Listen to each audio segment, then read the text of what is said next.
Kondisi terkini banjir di Muba berangsur surut. Sementara kondisi lalu lintas di lokasi banjir mulai lancar, sesudah polisi lakukan rekayasa arus lalu lintas dengan buka tutup jalur.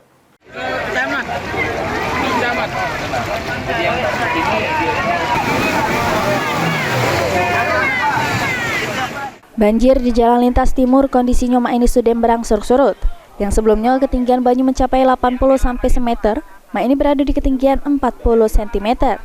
Mobil minibus ini sudah bisa melintasi jalan yang sebelumnya terendam banjir. 2 hari sebelumnya, ketinggian banyu di Kecamatan Tungkal Jaya Muba mengakibatkan kemacetan panjang, sehingga mobil minibus tidak bisa lewat dari arah Jambi ke Palembang maupun dari arah sebaliknya. Meski arus lalu lintasnya masih belum terlalu lancar, polisi mengurai kepadatan yang terjadi dari 2 arah dengan memberlakukan rekayasa lalu lintas buka tutup jalur.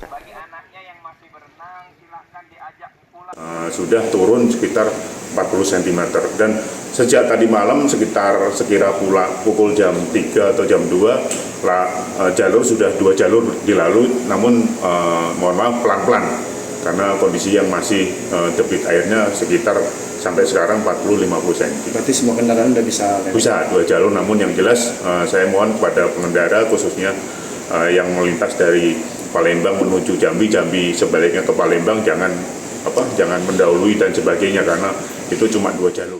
Polisi menghimbau masyarakat yang melintasi jalan ini bisa lewat jalur alternatif yaitu lintas tengah melalui Kabupaten Musirawas sama Kota Lubuk Linggau supaya tidak terjebak kemacetan panjang. Mulyadi, PAL TV.